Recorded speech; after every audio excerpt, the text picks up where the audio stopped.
Hi, this is Sarah with Artful Videos. Today we are exploring the Surrender of Breda, a painting by the Baroque Spanish artist Diego Velázquez. The Surrender of Breda depicts the outcome of a long siege. Spanish troops had retaken the city of Breda from Dutch control. This event took place during the 80 Years' War, a conflict between Spain, who controlled the Low Countries, and the Dutch, who were fighting for political independence. Velázquez finished the surrender of Breda in 1635, 10 years after the historical event. Despite the painting depicting a military victory, we do not encounter any bloodshed on the canvas, although the aftermath of the battle appears faintly in the background.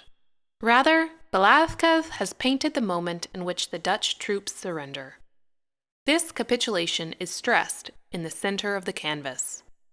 The Dutch commander hands the keys of the city to the Spanish general. The painting carefully differentiates Dutch and Spanish troops.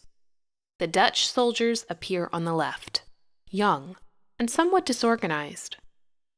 In contrast, the Spanish troops on the right are presented as a large, well-organized, and seasoned group.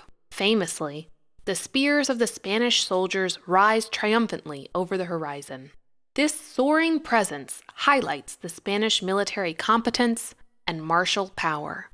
The Surrender of Breda is not the first painting to depict the aftermath of a battle, but it deviates from common models.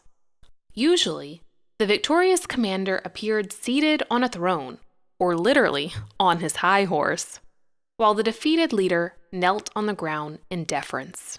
But Velázquez eschews such common compositions, and, as a result, the Surrender of Breda stresses not only military power, but also magnanimity and moral values. How does Velázquez convey this? He presents Ambrosia Spinola, the general of the Spanish troops, receiving the keys of the city from Justin of Nassau.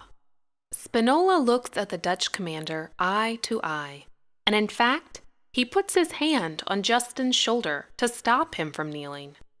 This respectful gesture separates the Surrender of Breda from typical surrender scenes. This also explains the presence of the large horse on the canvas. It is there to emphasize that Spinola has dismounted in order to meet the Dutch commander on the ground, something that, again, was not common.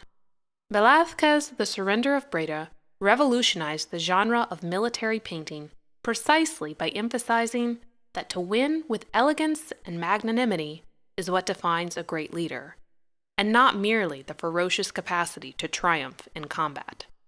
The Surrender of Breda originally hung in Philip IV's secondary residence, the Buen Retiro Palace, built in the 1630s in what was then the outskirts of Madrid. It was displayed in a lavishly decorated 17th century palace room called the Hall of Realms.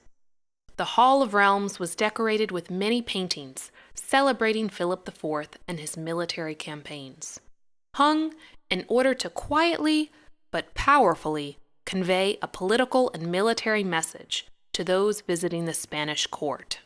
Since we know that Velázquez was not present during the historical siege of Breda, we should ask, to what extent does the Surrender of Breda depict the event as it actually took place? Is it a faithful depiction of the siege? The answer is no.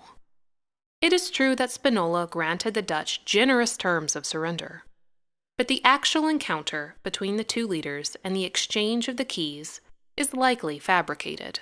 Velázquez's naturalism is deceptive. He makes us viewers feel as if we are eyewitnesses to an impromptu encounter. But the painting is carefully composed.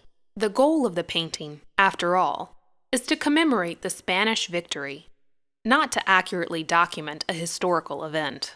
It is an idealized celebration of Spanish national character and martial power, as well as a tribute to Spinola, who had died a few years before the commission of the painting, and who was himself a personal friend of Velázquez.